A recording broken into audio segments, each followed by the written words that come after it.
Port-Gentil, capitale économique du Gabon. C'est ici que siège l'ONEP, l'Organisation nationale des employés du pétrole, ici dans le premier arrondissement de cette ville du sable. Suite à la tragédie qui s'est déroulée sur l'un des sites d'exploitation pétrolière, la plateforme Bécuna opérée par la société Perenco, nous allons à la rencontre des responsables de l'ONEP, qui d'ailleurs sont en pleine réunion de crise suite à cette tragédie, considérée comme la plus grave dans l'histoire de l'exploitation pétrolière au Gabon. Suivons. Un accident reste un accident. Le contexte de l'accident n'étant pas maîtrisé et connu, on aurait du mal à dire s'il aurait pu être évité ou pas. Mais des informations que nous avons et des vidéos que nous avons regardées nous amènent à croire que la règle numéro 1 en matière de sécurité n'a pas été respectée. Lorsque nous regardons les vidéos où l'éruption du puits est visible, on voit des hommes et des femmes qui tentent de sauver la production, alors qu'ils auraient dû sauver leur vie.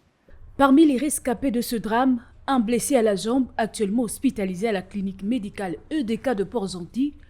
Il s'agit des sieurs Armel Koumba-Miindou, 43 ans, chef mécanicien de l'unité P225 à Perenco, dans le département Cover depuis 1 an. Il revient sur les faits. J'étais à la télé en train de faire le rapport, le RMR, tout. Et je constate, j'ai écouté un bruit, c'est comme s'il y a le flexible à air qui a lâché. Je ouvre le conteneur, je regarde là-haut, tout le ciel est devenu noir. Ça a interpellé ma conscience, moi je dis là, il y a un problème. Je me retire un peu, je regarde encore bien, c'est au niveau du hot basket. Donc le pétrole brut et le gaz en train de jaillir en pression. Je suis obligé d'aller vers eux. Moi je dis là, on ne peut plus. Le commandant a dit, ne touchez à rien, on doit continuer d'arrêter la pression là. J'étais obligé de m'écarter. Au moins à 5 pas, non, il y a eu détournement, l'explosion. Tout le gars qui était en haut, donc il faisait qu'il cognait la tête parce qu'il ne savait plus là où aller. Déjà, ils étaient trompés avec le pétrole. Donc, quand il y a eu détournement, vraiment, le feu était de partout sur tout le monde. Selon le diagnostic des médecins, aucune liaison liée à une brûlure, si ce n'est l'état de choc émotionnel très important observé chez le patient. Les radiographies qu'on a effectuées n'ont objectivé aucune lésion osseuse. Donc tout est contusion musculaire. Mais c'est sur le plan psychologique qu'il est vraiment atteint.